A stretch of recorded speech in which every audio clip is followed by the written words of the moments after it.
Sister. ನಮಸ್ತೆ. Sister ಸ್ವಲ್ಪ ಇಲ್ಲಿ ನಮ್ಮ ನಿಂಗರಾಜ್ ಕ್ಯಾಂಪ್ನಾಗ ಇಂಜೆಕ್ಷನ್ ಹಾಕ್ಸಲ್ಲ ರೀ ಪಾಪುಗ. ಒಟ್ಟು ಹುಟ್ಟಿದಾಗಿದ್ದ BCG ಲಿದ್ದ ಯಾವ್ದು ಹಾಕ್ಸಿಲ್ಲ ರೀ. ಯಾಕಂತಮ್ಮ ಕಾರಣ ಏನು ಅವ್ರಿಗೆ? ಏನ್ ನೋಡ್ರಿ ಸಿಸ್ಟರ್, ಒಟ್ಟು ಇಂಜೆಕ್ಷನ್ ಹಾಕ್ಸಿದ್ರೆ ಜ್ವರ ಬರ್ತಾವು, ಆಮೇಲೆ ಸೊಸಿ ಕೆಲಸ ಮಾಡಕ್ಕಾಗಲ್ಲ ಅಂತ ಹೇಳ್ತಾವ ನೋಡ್ರಿ. ಇದೇ ಬರೀನಪ್ಪ. ಅವ್ರ ಅತ್ತಿ ಮಾತು ಕೇಳ್ತಾಳ್ರಿ ಈಕಿ. ಅವ್ರ ಅತ್ತಿಗೂ ಹೇಳಿನಿ, ಆದ್ರೂ ಕೇಳ್ತಾ ಇದ್ದೀನಿ. ನಮ್ಮ ಮಾತು ಸ್ವಲ್ಪ ನೀವ್ ಹೇಳ್ರಿ. ಮಗು ಊಟದಾಗ ಎಷ್ಟು ಕೆಜಿ ಇತ್ತಿದ? ಕಮ್ಮಿ ತೂಕ ಇತ್ತಾವುದಿಲ್ಲ? ಹಾ ರೀ, 2 kg. ಮತ್ತೆ KMC ಎಲ್ಲ ಹೇಳೋದಾಗ ಅದನ್ನಾದ್ರೂ ಮಾಡ್ಯಾಳ ಈಕೆ? ಮಾಡ್ಯಾಳ. KMC ಮಾಡ್ಯಾಳ, ಇಂಜೆಕ್ಷನ್ ಅಂತ ಹಾಕ್ಸಿಲ್ಲ. ಇಂಜೆಕ್ಷನ್ ಹಾಕ್ಸಂತಂದ್ರೆ ಜ್ವರ ಬರ್ತವೆ, ನನಗೆ ಕೆಲಸ ಮಾಡಕ್ಕಾಗಲ್ಲ, ನಿಮ್ ಸೂಜಿ ಬೇಡ, ಕಾಲ್ ಬಾಯ್ತತೆ ಅಂತ ಹೇಳ್ತಾಳ. ಏನಮ್ಮ ರೇಣುಕ, ಯಾಕಮ್ಮ ನೀನ್ ಇಂಜೆಕ್ಷನ್ ಈಗ ಆಸೆ ಬಂದ್ರೆ ಹಾಕ್ಸಲ್ಲ ಅಂತ ಬರೀ ಮತ್ತೆ ಮೇಲೆ ಹೇಳ್ತೀನಿ ಅಂತ ಯಾಕಮ್ಮ? ಮತ್ತೆ ಹಾಕ್ಸ್ಬೇಡ, ಜ್ವರ ಬರ್ತೈತಿ, ಮತ್ತೆ ಕೆಲಸನ ನೀನ್ ಎಲ್ಲ ನಮ್ಮತ್ತಿ.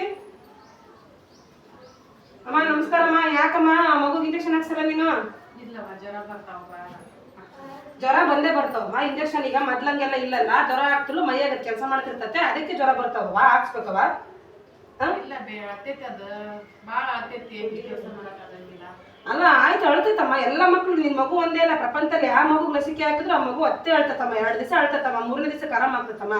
ಹಂಗ್ ಮಾಡಬಾರ್ದಮ್ಮ. ಇದೇರಾಗ ನೀವು ಮೊದ್ಲೆಲ್ಲ ನೋಡ್ತಿರಲಿಲ್ಲ, ಎಷ್ಟು ಜನ ದಬ್ಬ ಬಂಡಿ ದಬ್ಕೊಂಡು ಕುಂಟ್ರು ಬರ್ತಿದ್ರು.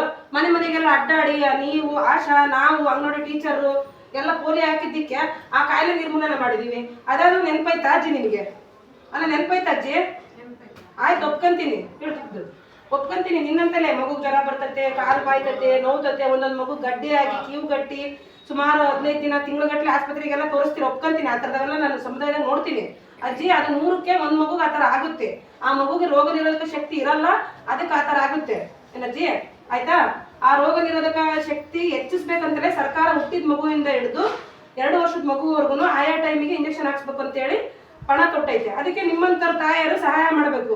ನೀವು ನಿಮ್ಮ ಸೊಸೆಗೆ ಮಗ್ಗೆ ಹೋಗ್ರಪ್ಪ ಇಂಜೆಕ್ಷನ್ ಹಾಕ್ಸ್ಕೊಂಬರ್ರಿ ಅಂತ ನೀವೇ ಜಬರ್ಸಿ ಹೇಳ್ಬೇಕಮ್ಮ. ನಾವು ನಿಮ್ಮ ಮನೆ ಬಗ್ಗೆ ನೋಡಿ 1 ತಿಂಗಳಾತಂತೆ ಬರೀ ಮಂಡಾಟ ಆಡ್ತೀವಿ ಅಂತ ನೀನಜ್ಜಿ.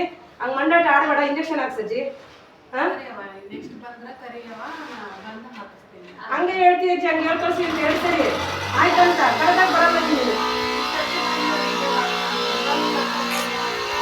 ಈಗ ನಾನು ಏನು ಅರ್ಥ ಆಯ್ತಜ್ಜಿ ನಿಮ್ಗೆ? ರೋಗ ಬರಂಗಿಲ್ಲ ಮಕ್ಕಳಿಗೆ. ಹೇಳಜ್ಜಿ. ದಿನ ಅವತ್ತೆ 1 ದಿವಸ ಜ್ವರ ಬರ್ತೈತಿ, ಇರ್ಲಿ ಜ್ವರ ಬರ್ಲಿ, ನಾನು ನೋಡ್ಕೋತೀನಿ, ರೋಗ ಕಮ್ಮಿ ಆಗ್ತಾವ ಅಂತಿದಿ, ಮತ್ತೆ ಹಾಕಿಸ್ಲಿಕ್ಕೆ ಆಯ್ತಾ? ನಿಮ್ಮ ಮೊಮ್ಮಗು ಹುಟ್ಟಿದಾಗ ಸಣ್ಣಕ್ಕಿತ್ತು, ಬಡ 2 kg ಇತ್ತು. ಈಕೆ ಆಶಾ ಬಂದು ನಿನ್ಗೆ ಎದೆ ಮೇಲೆ ಹಾಕೊಂಡು ಮಗುನ ತೂಕ ಹೆಚ್ಚುತ್ತೆ ಅಂತೇಳಿ 1 KMC ಅಂತ ಹೇಳ್ಕೊಟ್ಟಿದ್ಲ. ನೀವೆಲ್ಲ ಮಾಡಿದ್ರಾ? ನೀನು, ನಿನ್ ಗಂಡ, ನಿನ್ ಮಗ ಎಲ್ಲ ಮಾಡಿದ್ರ ಅಂತ ಹೇಳಿದ್ಲಿಕ್ಕೆ? ಹೌದಾ?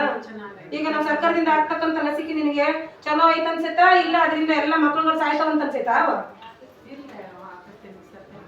ನಮ್ ಸರ್ಕಾರಕ್ಕೆ ಏನ್ ಹೇಳ್ತಿ? ಆರೋಗ್ಯ ಇಲಾಖೆಗೆ ಏನ್ ಹೇಳ್ತೀನಿ ನಿನ್ ಕಡೆಯಿಂದ?